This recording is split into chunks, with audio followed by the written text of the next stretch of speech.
अमेरिकी राष्ट्रपति चुनाव में डोनाल्ड ट्रंप को शानदार जीत मिली है। वे दूसरी बार अमेरिका के राष्ट्रपति बनने जा रहे हैं। 20 जनवरी 2025 में ट्रंप अपना पदभार संभालेंगे, लेकिन उससे पहले ही वे अपनी टीम तैयार करने में जुटे हैं। अमेरिका के नवनिर्वाचित राष्ट्रपति डोनाल्ड ट्रंप ने अपनी सरकार के अहम पदों पर नियुक्तियां शुरू कर दी हैं। ट्रंप ने अपने भरोसेमंद एक्स टेस्ला और स्पेस एक्स के मालिक एलन मस्क को एक अहम जिम्मेदारी सौंपी है। खबर है कि Musk department of government efficiency यानी DOGE की अगुवाई करेंगे। खास बात यह है कि इस विभाग में मस्क के साथ ही भारतीय मूल के विवेक रामास्वामी भी होंगे। दोनों मिलकर DOGE की अगुवाई करेंगे। ट्रंप ने इसकी घोषणा करते हुए एलन मस्क को ग्रेट एलन मस्क कहा है और विवेक रामास्वामी को देशभक्त अमेरिकी बताया है। ट्रंप ने चुनाव से पहले ही मस्क को बड़ी जिम्मेदारी देने के संकेत दिए थे और चुनाव जीतने के बाद उन्होंने इस पर अमल भी शुरू कर दिया है। मस्क और रामास्वामी को दी गई इस जिम्मेदारी के लिए ट्रंप की तरफ से बयान भी जारी किया गया है। मस्क ने ट्रंप का यह बयान एक्स पर पोस्ट किया है।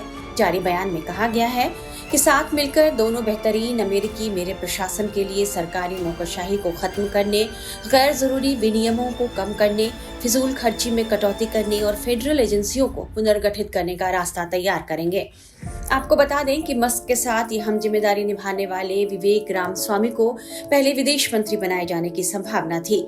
इससे पहले वे रिपब्लिकन पार्टी की तरफ से राष्ट्रपति पद के उम्मीदवार की दौड़ में भी शामिल थे, लेकिन वे जब एक भी प्राइमरी नहीं जीत पाए तो वे इस दौड़ से बाहर हो गए। विवेक रामास्वामी एक उद्यमी हैं और करोड़ों के मालिक हैं। उनकी एक बायोटेक कंपनी है। वो एक इन्वेस्टमेंट फर्म के भी सह संस्थापक हैं।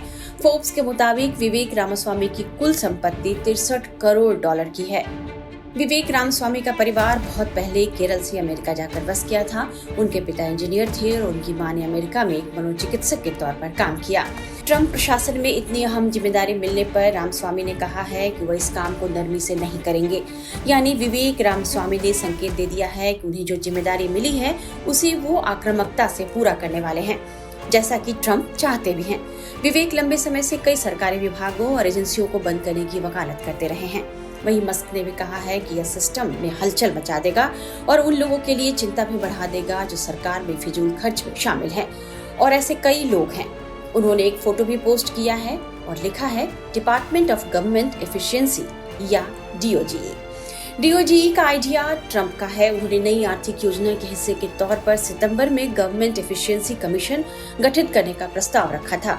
उस दौरान मस्क ने कहा था कि अगर रिपब्लिकन नेता व्हाइट हाउस में वापसी करते हैं तो वह यह विभाग संभालने को तैयार हैं। इसके साथ ही ट्रंप की ओर से कुछ और अहम नियुक्तियां की गई हैं।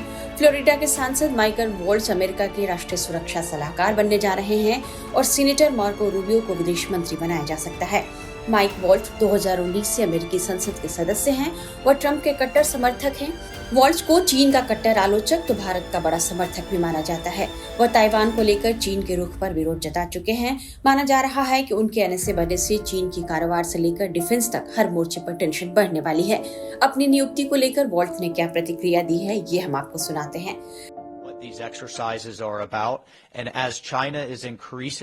जैसे जैसे चीन तेजी से आक्रामक हो रहा है, दुर्भाग्य से चीनी कम्युनिस्ट पार्टी की सरकार आम लोग नहीं, वो दक्षिण चीन सागर और हिंद महासागर में आक्रामक बनी हुई है। पाकिस्तान जैसे देशों के साथ और भारत की सीमा पर नियंत्रण रेखा पर भारत के साथ इसके संबंध हैं। हम चारों ओर आक्रामकता देख रहे हैं, इसलिए हमें हर पहलू पर मिलकर काम करने की जरूरत है। मुझे लगता है कि उस प्रकार की आक्रामकता को रोकना है और चीनी कम्युनिस्ट पार्टी को ये जानना है कि हम स्वतंत्र और खुले लोकतंत्र की तरह एक साथ खड़े हैं। अब विशेषज्ञों की राय सुनिए कि वॉल्ट्ज को राष्ट्रीय सुरक्षा सलाहकार बनाना ट्रंप का कितना बड़ा ट्रम्प कार्ड है। डेफिनेटली मैं कहूंगा on a scale of 1 to 10 Mike Waltz की अपॉइंटमेंट इंडिया के लिए 8 पर है। 8 out of 10 दूंगा मैं इसे। बट हाँ, क्योंकि अल्टीमेटली तो हर देश अपने हिसाब से देखता है, तो कुछ ना कुछ हम दोनों देशों के बीच में भी हिकअप्स रहेंगी। बट इट्स बहुत ही अच्छा हमारे लिए ये डेवलपमेंट है। और केवल यही नहीं कि वो इंडिया के प्रति बहुत पॉजिटिव है, प्राइम मिनिस्टर मोदी के प्रति पॉजिटिव है। हाउस में इनका जो कॉकस होता है, मेंबर्स ऑफ कांग्रेस का ग्रुप एक बनाया जाता है जो इंडियन कॉकस है, उसमें एक रिपब्लिकन एक डेमोक्रेट होते हैं को चेयर्स, तो ये रिपब्लिकन को चेयर था, मतलब इसको इंडिया में इंटरेस्ट है। उसके अलावा ये चाइना के प्रति बहुत ही हार्ड व्यूज रखता है, तो वो भी हमारे लिए एक समझने और सोचने की बात है। मैं ये नहीं कहूंगा अच्छा है, बट डेफिनेटली यस, हमारी जो वर्ल्ड व्यू है उसके हिसाब से ये एक बहुत अच्छा अपॉइंटमेंट होता दिखता है। जी, फ्यूचर रिजल्ट्स कैसे देखते हैं अगर वो अपॉइंट हो जाते हैं नेशनल सिक्योरिटी एडवाइजर के तौर पर? हालांकि आपने बताया कि चाइना के प्रति हार्ड है और ये एक कूटनीतिक चीजें भी लगातार क्योंकि चल रही हैं, लेकिन फ्यूचरिस्टिक और क्या कुछ आप देख रहे हैं? देखिए, माइक वॉल्स को लेके उनको जो एनएसए बनाया गया है, इसका एक और इम्पैक्ट होगा। वो भी ट्रंप की तरह कहते हैं कि यूक्रेन वॉर को रुकना चाहिए। रोनाल्ड रीगन ने एक बार कहा था, पर्सोनल इज पॉलिसी। भाई, प्रेसिडेंट तो जो भी करता है पॉलिसी, बट जो ऑफिशियल्स अपॉइंट होते हैं वो कैसे हैं, उनकी विचारधारा क्या है, वही पॉलिसी बनती है। तो इसका मतलब यूक्रेन में युद्ध रोकने का ये डेफिनेट कदम उठाएंगे। उसमें खास करके भारत को प्राइम मिनिस्टर मोदी का जो 1 पॉइंट प्लान है वो यूक्रेन स्टॉप द वॉर, जिसमें मोदी जी पहला राउंड डिस्कशन कर चुके हैं, पुतिन, जेलेंस्की, बाइडेन, फिर जेलेंस्की, फिर पुतिन। राउंड 1 पूरा कर चुके हैं कंसल्टेशंस का। अब राउंड 2 जो शुरू होगा प्राइम मिनिस्टर मोदी का डिस्कशंस का, आई थिंक उसमें एक बहुत ही स्ट्रेटेजिक रूप से भारत और अमेरिका आपस में डिस्कस करेंगे। और इस प्लान की मेरे को अब दिखता है वॉर रुकने का जो ट्रंप का इरादा है और मोदी जी का रोल, इंडिया का रोल इस वॉर को रोकने में मुझे लग रहा है कि अब अहम होता जाएगा। नहीं, ये जो प्रेसिडेंट ट्रंप ने जो अपॉइंटमेंट की है मिस्टर वॉल्स की, मुझे तो लगता है बहुत महत्वपूर्ण है, क्योंकि एक तो बस 3-4 दिन ही हुए इनकी इलेक्शन के बाद, और नेशनल सिक्योरिटी एडवाइजर की बहुत अपॉइंटमेंट इम्पोर्टेंट होती है, और खासकर उन्होंने ऐसे व्यक्ति को चुना है कि जिसका पिछला जो रिकॉर्ड है वो मिलिट्री का है, उनको काफ़ी इसमें एक्सपीरियंस है, स्ट्रैटेजिक अफेयर्स में, इंडो पैसिफिक के बारे में उन्होंने बहुत कुछ लिखा है और उनके विचार काफ़ी स्पष्ट हैं इसके बारे में। तो अमेरिका के आजकल जो पॉलिसी पहले से भी रही है, पुराने एडमिनिस्ट्रेशन में भी वैसे वही रही थी, और खास जब प्रेसिडेंट ट्रंप राष्ट्रपति पहले थे 4 साल पहले, तो उन्होंने चीन के बारे में जो एक प्रकार का अपना पोस्चर लिया था, वो मेरे ख्याल से लगता है अभी दोबारा ऐसे होगा। और ये जो मिस्टर वॉल्स की जो अपॉइंटमेंट है वो उसका काफ़ी आई थिंक सबूत लगती है मुझे, क्योंकि अमेरिका के अब चीन के साथ काफ़ी संबंधों में बड़ी समस्याएं हैं आजकल। एक तो इंडो पैसिफिक रीजन में अमेरिका जो चाहती है वो चीन उसके खिलाफ है, ये साउथ चाइना सी पर इशू चल रहा है, ताइवान का इशू है, और इसी सभी पर मिस्टर वॉल्स और जो रिपब्लिकन पार्टी के जो लोग हैं उनकी जो उसमें भावना है कि पिछला अमेरिकन एडमिनिस्ट्रेशन ज़्यादा उसमें जितनी ताकत अमेरिका की होनी चाहिए उसके बारे में सक्षम नहीं है।